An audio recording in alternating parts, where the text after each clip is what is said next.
അപ്പോൾ നമ്മൾ പ്രീവിയസ് ക്ലാസ്സിൽ പോസ്റ്റ്മാനെ കുറിച്ച് കുറേ കാര്യങ്ങൾ പഠിച്ചു. എങ്ങനെയാണ് നമുക്ക് പോസ്റ്റ്മാൻ ഇൻസ്റ്റാൾ ചെയ്യാം, അതുപോലെ തന്നെ എങ്ങനെയാണ് നമുക്കൊരു കളക്ഷൻ ക്രിയേറ്റ് ചെയ്യാം, ആ കളക്ഷനകത്ത് റിക്വസ്റ്റുകൾ എങ്ങനെയാണ് ക്രിയേറ്റ് ചെയ്യാം എന്നുള്ള കാര്യങ്ങളൊക്കെ പഠിച്ചു. സോ ഇനി നമുക്കതിന് അഡ്വാൻസ് ലെവലിൽ പഠിക്കാം. നമ്മളിവിടെ ഒരു കളക്ഷൻ ക്രിയേറ്റ് ചെയ്തിട്ടുണ്ട്. ബ്ലോഗ് ആപ്പ് 2024 എന്ന് പറയുന്ന ഒരു കളക്ഷൻ ക്രിയേറ്റ് ചെയ്തിട്ടുണ്ട്. ഇതിന് അണ്ടറിൽ നമ്മളൊരു ഫോൾഡർ ക്രിയേറ്റ് ചെയ്ത് അതിനകത്ത് രജിസ്ട്രേഷൻ അതുപോലെ തന്നെ ലോഗിൻ നമ്മൾ ക്രിയേറ്റ് ചെയ്തിട്ടുണ്ട്. പ്രീവിയസ് ക്ലാസ്സിൽ നമ്മളിത് ടെസ്റ്റ് ചെയ്തതാണ്. നമുക്കൊന്നും കൂടി ഇത് ടെസ്റ്റ് ചെയ്യാം. സോ ഇത് പോസ്റ്റ് റിക്വസ്റ്റാണ്, അതായത് രജിസ്റ്റർ എന്ന് പറയുന്ന ഈ API വരുന്നത് പോസ്റ്റ് റിക്വസ്റ്റാണ്. സോ പോസ്റ്റ് റിക്വസ്റ്റിലോട്ട് നമ്മൾ എങ്ങനെയാണ് ഒരു ഡാറ്റ സെൻഡ് ചെയ്യുന്നതെന്ന് വെച്ചാൽ റോ മെത്തേഡ് അല്ലെങ്കിൽ ഫോം ഡാറ്റ മെത്തേഡ്, നിരവധി മെത്തേഡുകളുണ്ട് നമുക്ക് പോസ്റ്റ് റിക്വസ്റ്റിലോട്ട് ഡാറ്റ സെൻഡ് ചെയ്യാനായിട്ട്. മെയിൻലി എല്ലാ APIകളിലും ഉപയോഗിക്കുന്നത് ഫോം ഡാറ്റ അല്ലെങ്കിൽ raw data with JSON format ആയിട്ടായിരിക്കും. സോ നമ്മളിവിടെ രജിസ്ട്രേഷനിലോട്ട് നമ്മൾ ഡാറ്റ സെൻഡ് ചെയ്യുന്നത് റോ ഡാറ്റ ആയിട്ടാണ്. Raw data with JSON format ആയിട്ടാണ് സെൻഡ് ചെയ്യുന്നത്. നമ്മുടെ APIയിൽ നമ്മൾ അലോട്ട് ചെയ്തിട്ടുള്ള റിക്വസ്റ്റുകൾ എന്തെല്ലാമാണോ ആ റിക്വസ്റ്റിൻ്റെ കീ വാല്യൂ എന്നുള്ള രീതിയിലായിരിക്കും നമ്മൾ ഇവിടോട്ട് ഡാറ്റ സെൻഡ് ആവുന്നത്. ഇപ്പോൾ നമ്മൾ രജിസ്ട്രേഷൻ എന്നുള്ള പ്രോസസ്സിനകത്ത് name, email, gender, profile picture അതുപോലെ തന്നെ പാസ്വേഡ് എന്നുള്ള റിക്വസ്റ്റ് പാരാമീറ്ററാണ് നമ്മൾ APIയിൽ നൽകിയിട്ടുള്ളത്. അതുകൊണ്ട് തന്നെ നമ്മൾ ഇവിടെ റോ ഡാറ്റയായിട്ട് JSON ഫോർമാറ്റിൽ ഇത്രയും പാരാമീറ്റർ നമ്മൾ APIയിലോട്ട് റിക്വസ്റ്റായിട്ട് സെൻഡ് ചെയ്യാം. ഇപ്പോൾ ഞാൻ ഓൾറെഡി ഈ ഒരു ഇമെയിൽ, ഈ ഒരു ഡീറ്റെയിൽസ് വെച്ച് ഓൾറെഡി ഡാറ്റ എക്സിസ്റ്റഡ് ആണ് നമ്മുടെ DBക്കകത്ത്. സോ ഞാൻ ഒരിക്കൽ കൂടി ഈ റിക്വസ്റ്റ് വെച്ചിട്ട് ഞാനൊരു റിക്വസ്റ്റ് കൊടുക്കാം, സെൻഡ് റിക്വസ്റ്റ് കൊടുക്കാം. സോ ഇവിടെ നമുക്ക് കിട്ടുന്നത് യൂസർ ഓൾറെഡി എക്സിസ്റ്റ്. കാരണം ഈ ഒരു വാലിഡേഷൻ യൂസർ ഓൾറെഡി ഉണ്ടോ എന്നുള്ളൊരു വാലിഡേഷൻ നമ്മൾ ഓൾറെഡി നമ്മുടെ APIയിൽ ചെക്ക് ചെയ്യുന്നുണ്ട്. സോ അതിനോടനുബന്ധിച്ചാണ് ഈ ഒരു മെസ്സേജ് നമുക്ക് റെസ്പോൺസ് ആയിട്ട് തരുന്നത്. സോ ഈ രീതിയിലും നമുക്ക് ചെക്ക് ചെയ്യാം. അപ്പോൾ മെയിൻലി പറയുകയാണെങ്കിൽ ഈ പോസ്റ്റ്മാൻ നമ്മൾ ഉപയോഗിക്കുന്നത് നമുക്ക് API ചെക്ക് ചെയ്യാൻ വേണ്ടി മാത്രമാണ്. ഓക്കെ, ഇനി നമുക്ക് പറയാനുള്ളത് ഇതിൽ നിരവധി പാരാമീറ്ററുകൾ, ഈ ടാബിനകത്ത് parameter, authorisation, header, body, script ഇതെല്ലാം കാണാം. ഇതിൽ മെയിനായിട്ട് വരുന്നത് പാരാമീറ്റേഴ്സ്, അതുപോലെ തന്നെ ഓതറൈസേഷൻ, പിന്നെ വരുന്നത് ഹെഡർ, പിന്നെ വരുന്നത് ബോഡി. ഇത്രയും കാര്യങ്ങളാണ് ഇതിൽ ഇമ്പോർട്ടൻ്റ് ആയിട്ട് വരുന്നത്. ഓക്കെ, അപ്കമിങ് ക്ലാസ്സിൽ അപ്പോൾ നമുക്ക് ഇത് നോക്കാം. സോ പിന്നെ ഇവിടെ നമ്മൾ ഇത് വെച്ചിട്ട് രജിസ്റ്റർ ചെയ്ത ഡാറ്റാസ് ലോഗിൻ ചെയ്യാം. സോ ലോഗിൻ ചെയ്യുമ്പോൾ നമുക്ക് അതിൻ്റേതായിട്ടുള്ള റെസ്പോൺസ് നമുക്ക് ലഭിക്കും. ഇപ്പോൾ ലോഗിൻ എന്ന് പറയുന്ന API സക്സസ് ആണെങ്കിൽ നമുക്ക് ലഭിക്കുന്ന റെസ്പോൺസാണിത്. ഇത് ഉപയോഗിച്ചിട്ടായിരിക്കും നമ്മൾ മൊബൈൽ ആപ്പ് അല്ലെങ്കിൽ വെബ് ആപ്പ് നമ്മൾ ലോഗിൻ ചെയ്യുന്നത്. ഞാനിപ്പോൾ ഇവിടെ ഒരു ഇമെയിൽ ID ഞാൻ തെറ്റായിട്ട് മെൻഷൻ ചെയ്യാം. എന്തായിരിക്കും റെസ്പോൺസ് വരുന്നത് നോക്കാം. സോ ഇൻവാലിഡ് ഇമെയിൽ ID എന്ന് പറഞ്ഞിട്ട് നമുക്കൊരു റെസ്പോൺസ് ലഭിച്ചു. സോ ഇത് നമ്മൾ APIയിൽ കൊടുത്തിട്ടുള്ള വാലിഡേഷൻ പ്രകാരമാണ് നമുക്ക് ഈ ഒരു റെസ്പോൺസ് മെസ്സേജ് ലഭിക്കുന്നത്. ഞാൻ ഒരിക്കൽ കൂടി അത് കൊടുത്തു. സക്സസ് ആണ്. സക്സസ് ആകുമ്പോൾ ID, name, email ID, token എന്ന് പറയുന്ന ഡീറ്റെയിൽസ് നമുക്ക് ലഭിക്കും. ഈ ടോക്കൺ ഉപയോഗിച്ചിട്ടായിരിക്കും നമ്മൾ ബാക്കിയുള്ള APIകളെല്ലാം ആക്സസ് ചെയ്യുന്നത്. സോ ഇവിടെ നമുക്കൊരു API റിക്വസ്റ്റ് കാണാം. ഇത് നമ്മൾ പ്രീവിയസ്ലി ക്രിയേറ്റ് ചെയ്തിട്ടുള്ള ഒരു API ആണ്, ഗെറ്റ് മെത്തേഡാണ്. സോ ഈ ഗെറ്റ് മെത്തേഡിൽ നമുക്ക് ഈ ഒരു ഗെറ്റ് ഓൾ ബ്ലോഗ്സ് എന്ന് പറയുന്ന APIനെ വിളിക്കാം. അതായത് ഈ API നമ്മൾ ഉപയോഗിക്കുന്നത് നമ്മൾ ഡാറ്റാബേസിനകത്ത് എത്രത്തോളം ബ്ലോഗ്സ് നമ്മൾ ക്രിയേറ്റ് ചെയ്തിട്ടുണ്ടോ എല്ലാ യൂസേഴ്സിൻ്റെയും ബ്ലോഗ്സുകൾ നമുക്ക് ലിസ്റ്റ് ചെയ്യാനുള്ളൊരു API ആണിത്. സോ ഇതിലോട്ട് നമ്മൾക്ക് റിക്വസ്റ്റ് കൊടുത്തു നോക്കാം.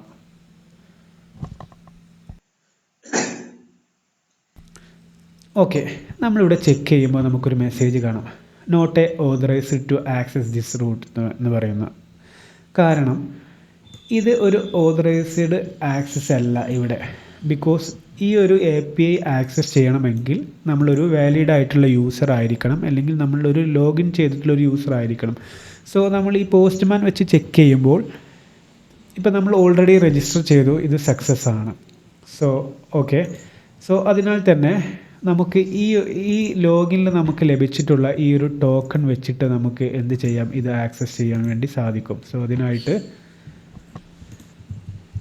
നമുക്കിവിടെ ഒരു കീവേഡ് കൊടുക്കാം. സോ ഇതിനകത്തൊരു കീവേഡ് ഉണ്ട്.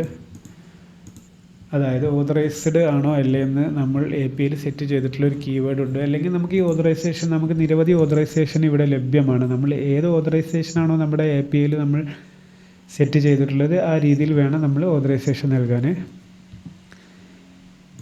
നമ്മളിവിടെ കൊടുത്തിട്ടുള്ള ഓതറൈസേഷൻ നമുക്കൊന്ന് ജസ്റ്റ് ചെക്ക് ചെയ്ത് നോക്കാം ഏതാണെന്ന്. നമ്മൾ കൊടുത്തിട്ടുള്ളത് അതായത് AUT-ടോക്കൺ എന്ന് പറയുന്ന പേരിലാണ് നമ്മളുടെ ഓതറൈസേഷൻ ചെക്കിങ് APIയിലകത്ത് നടക്കുന്നത്. അതിനാൽ തന്നെ ഈ ഒരു കീ വാല്യൂ നമുക്ക് ഹെഡറിൽ മാത്രമേ പാസ് ചെയ്യാൻ സാധിക്കൂ. സോ ഇവിടെ നമ്മൾ ചെക്ക് ചെയ്യുമ്പോൾ ഓതറൈസേഷൻ ടൈപ്പ് വരുന്നത് നിരവധി ടൈപ്പുകൾ കാണാം. മെയിൻലി നമ്മൾ ഉപയോഗിക്കുന്നതാണ് ബാരിയർ ടോക്കൺ അല്ലെങ്കിൽ ബേസിക് ഒതൻറ്റിക്കേഷൻ, JWT ബാരിയർ. ഇത്രയും ടോക്കൺസ്, അതായത് ഇത്രയും സെക്യൂരിറ്റി ടൈപ്പ് നമുക്ക് APIയിൽ ഉപയോഗിക്കാം. പക്ഷേ നമ്മുടെ APIയിൽ ഏത് ഓതറൈസേഷൻ മെത്തേഡാണോ ഉപയോഗിച്ചിട്ടുള്ളത് അത് നമുക്ക് ഇവിടുന്ന് സെലക്ട് ചെയ്യാം. സോ നമ്മൾ ഡയറക്റ്റ് ആയിട്ടാണ് ഓതറൈസേഷൻ നൽകിയിട്ടുള്ളത്. അതായത് AUTH ഓതറൈസേഷൻ -ടോക്കൺ എന്ന് പറയുന്ന രീതിയിലാണ് നമ്മൾ ഓതറൈസേഷൻ നൽകിയിട്ടുള്ളത്, ചെക്കിങ് നൽകിയിട്ടുള്ളത്. സോ അതിനാൽ തന്നെ നമുക്ക് ഇവിടെ നിന്ന് നമ്മുടെ ടോക്കൺ കോപ്പി ചെയ്തുകൊണ്ട് ഈ APIക്കകത്ത് നമുക്ക് പേസ്റ്റ് ചെയ്യാം. പേസ്റ്റ് ചെയ്യുമ്പോൾ നമ്മളുടെ ഡാറ്റാബേസിലുള്ള കംപ്ലീറ്റ് ബ്ലോക്സുകളും നമുക്ക് 1 by 1 ആയിട്ട് ലിസ്റ്റായിട്ട് നമുക്കിവിടെ കാണാൻ സാധിക്കും. അപ്പോൾ ഈ രീതിയിൽ നമുക്ക് പാരാമീറ്റേഴ്സ് ഹെഡർ ത്രൂ നമുക്ക് പാസ് ചെയ്യാൻ സാധിക്കും. അപ്പോൾ ഞാൻ ഇവിടെ ഇത് സേവ് ചെയ്യാം. ഇനി ഞാൻ ഇവിടെ നിന്ന് മറ്റൊരു API, അതായത് ഗെറ്റ് ബ്ലോഗ് ബൈ ID എന്ന് പറയുന്ന ഒരു API നമ്മൾ നേരത്തെ ക്രിയേറ്റ് ചെയ്ത് വെച്ചിട്ടുണ്ട്. അത് ഞാൻ നമ്മുടെ പുതിയ കളക്ഷനകത്ത് ആഡ് ചെയ്യാം. പുതിയൊരു റിക്വസ്റ്റായിട്ട് നമ്മുടെ പുതിയ കളക്ഷനകത്ത് ഞാൻ ജസ്റ്റ് കോപ്പി പേസ്റ്റ് ചെയ്തു. ഗെറ്റ് മെത്തേഡാണ്. ഇവിടെ ചെക്ക് ചെയ്യുമ്പോഴും ഓതറൈസേഷൻ പ്രോബ്ലം വരുന്നുണ്ട്. സോ ഇതിന് ഞാൻ എന്ത് ചെയ്യാം, ഈ ടോക്കൺസ് ഹെഡറിനകത്താണ് ഈ ടോക്കൺ നമ്മൾ കൊടുക്കുന്നത്, ശ്രദ്ധിക്കണം. ഹെഡറിനകത്ത് ടോക്കൺ, അതായത് നമ്മളിപ്പോൾ ബാരിയർ ടോക്കണോ അല്ലെങ്കിൽ മറ്റെന്തെങ്കിലും ടോക്കൺ ആണെങ്കിൽ നമുക്ക് ഇവിടെ നിന്ന് സെലക്ട് ചെയ്തിട്ട് ചൂസ് ചെയ്തുകൊണ്ട് കൊടുക്കാം. സോ നമ്മളിവിടെ ഡീഫാൾട്ടായിട്ട് നമ്മൾ കസ്റ്റം ചെയ്ത ടോക്കൺ ആയതുകൊണ്ട് തന്നെ അത് ഡയറക്റ്റായിട്ട് നമുക്കിവിടെ മാത്രമേ കൊടുക്കാൻ സാധിക്കൂ. അപ്പോൾ ഞാനത് ഇവിടെ നൽകി. അപ്പോൾ നമുക്ക് ഈ ഒരു നമ്പറിൽ ഇപ്പോൾ ഇവിടെ നമുക്കൊരു ID കാണാം. അതായത് ബ്ലോഗ് ഗെറ്റ് ബൈ ID വെച്ചുകൊണ്ടാണ് നമ്മളിത് ഗെറ്റ് ചെയ്തെടുക്കുന്നത്. ഇപ്പോൾ ഈ ഒരു IDയിൽ നമുക്ക് ഒന്നും തന്നെ അവൈലബിൾ അല്ല. നമുക്ക് ഇവിടുന്ന് ഒരു ID എടുക്കാം. നമുക്ക് നേരത്തെ ഗെറ്റ് ഓൾ ബ്ലോഗ്സ് എന്ന് പറയുന്നതിൽ നമുക്ക് IDs ലഭിച്ചിട്ടുണ്ട്. സോ ഈ ID വെച്ചിട്ട് നമുക്ക് എന്ത് ചെയ്യാം, നമുക്കൊരു ഇൻഡിവിജ്വൽ ബ്ലോഗ് നമുക്ക് റിട്രീവ് ചെയ്തെടുക്കാം. ഇവിടെ അത് പേസ്റ്റ് ചെയ്തു, പാരാമീറ്ററായിട്ട് പേസ്റ്റ് ചെയ്തു. അപ്പോൾ നമുക്ക് ആ ഒരു ഇൻഡിവിജ്വൽ ബ്ലോഗിൻ്റെ ഡീറ്റെയിൽസ് നമുക്ക് ലഭിച്ചു. ഇങ്ങനെയാണ് നമുക്ക് ഇതിലോട്ട് ഗെറ്റ് ചെയ്യാൻ പറ്റുന്നത്, അതായത് ബ്ലോഗിൽ നമുക്ക് ഗെറ്റ് ചെയ്യാൻ പറ്റുന്നത്. അപ്പോൾ പല രീതിയിൽ ഇനി നമുക്ക് ഇതിനകത്ത് പോസ്റ്റ് മെത്തേഡ്, അതുപോലെ തന്നെ പോസ്റ്റ് മെത്തേഡ് നമ്മൾ ഓൾറെഡി പഠിച്ചു. നമുക്കൊരു ക്രിയേറ്റ് ബ്ലോഗിൻ്റെ പോസ്റ്റ് മെത്തേഡ് നോക്കാം. ഇപ്പോൾ നേരത്തെ പറഞ്ഞു, അതായത് പോസ്റ്റ് മെത്തേഡിൽ നമുക്ക് നിരവധി രീതിയിൽ റിക്വസ്റ്റുകൾ നൽകാം. നേരത്തെ നമ്മൾ ലോഗിന് അതുപോലെ തന്നെ നമ്മുടെ രജിസ്ട്രേഷനൊക്കെ നമ്മൾ റോ ഡാറ്റ JSON ആയിട്ടായിരുന്നു റിക്വസ്റ്റ് സെൻഡ് ചെയ്തിരുന്നത്. പക്ഷേ നമ്മൾ ക്രിയേറ്റ് ചെയ്യുന്നതിൽ എന്തെങ്കിലും ഫയൽസ് നമ്മൾ അറ്റാച്ച്ഡ് ആണെങ്കിൽ നമ്മൾ തീർച്ചയായിട്ടും ഫോം ഡാറ്റ എന്ന മെത്തേഡ് മാത്രമേ നമുക്ക് ഉപയോഗിക്കാൻ സാധിക്കുകയുള്ളൂ. സോ അതുകൊണ്ട് തന്നെ നമ്മുടെ ക്രിയേറ്റ് ബ്ലോഗ് എന്ന് പറയുന്ന ഈ ഒരു API നമുക്ക് ഫോം ഡാറ്റ വെച്ച് മാത്രമേ നമുക്ക് ഡാറ്റ റിക്വസ്റ്റ് നൽകാൻ സാധിക്കുകയുള്ളൂ. സോ അതുകൊണ്ട് തന്നെ ഞാൻ ഇവിടെ നിന്നൊരു റിക്വസ്റ്റ് നൽകി. അപ്പോൾ ഇവിടെയും ഓതറൈസേഷൻ പ്രോബ്ലം ഉണ്ട്. അതുകൊണ്ട് തന്നെ നമ്മുടെ നേരത്തെയുള്ള ആ ഒരു ടോക്കൺ ഞാൻ കോപ്പി ചെയ്തിട്ട് ഇവിടെ പേസ്റ്റ് ചെയ്യാം. ഓക്കെ, ഞാനിവിടെ പേസ്റ്റ് ചെയ്തു.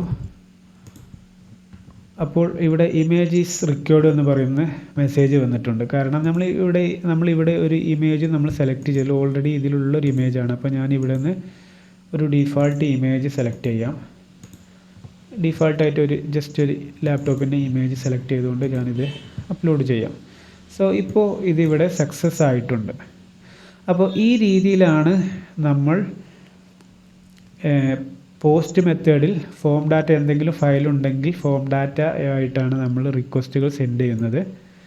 അപ്പോൾ ഹെഡർ, അതുപോലെ തന്നെ ഹെഡറിലാണ് നമ്മൾ ഓതറൈസേഷൻ ടോക്കൺസ് ഒക്കെ പാസ് ചെയ്യുന്നത്. അതുപോലെ തന്നെ പോസ്റ്റ് മെത്തേഡ് ആണെങ്കിൽ നമുക്ക് റിക്വസ്റ്റ് പാസ് ചെയ്യുന്ന രീതി ഒന്ന് റോ ഡാറ്റ ബേസിൽ നമുക്ക് റിക്വസ്റ്റ് പാസ് ചെയ്യാം. അതുപോലെ തന്നെ നമുക്ക് ഫോം ഡാറ്റ ആയിട്ടും റിക്വസ്റ്റ് പാസ് ചെയ്യാം. പിന്നീട് വരുന്നത് എന്തെങ്കിലും പാരാമീറ്റർ, ഇപ്പോൾ ഗെറ്റ് ബ്ലോക്സ്. ഇപ്പോൾ ഇതിനകത്ത് നിരവധി പാരാമീറ്റേഴ്സ് സെപ്പറേറ്റ് ആയിട്ട് പേജ് എന്ന് പറയുന്ന പാരാമീറ്റർ ഇവിടെ അവൈലബിൾ ആണ്, നമ്മൾ ഇവിടെ മെൻഷൻ ചെയ്തിട്ടില്ല. ഇങ്ങനെ നമുക്ക് പാരാമീറ്റർ ആയിട്ട് പാസ് ചെയ്യാം.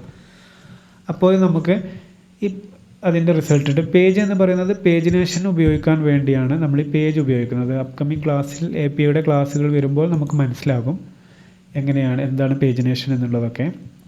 സോ ഇന്നത്തെ ഈ ക്ലാസ് നമുക്ക് ഇവിടെ വൈൻഡപ്പ് ചെയ്യാം. അപ്പോൾ നമ്മൾ പഠിച്ച കാര്യങ്ങൾ ഒന്നുകൂടി റിവൈൻഡ് ചെയ്യാം. എങ്ങനെയാണ് റിക്വസ്റ്റ് സെൻഡ് ചെയ്യുന്നത് പോസ്റ്റ്മാൻ വഴി, അതുപോലെ തന്നെ എന്താണ് ഓതറൈസേഷൻ, ഏതൊക്കെ രീതിയിൽ നമുക്ക് ടോക്കൺസ് പാസ് ചെയ്യാം, അതായത് സെക്യൂരിറ്റി ഓതറൈസേഷൻ പാസ് ചെയ്യാം.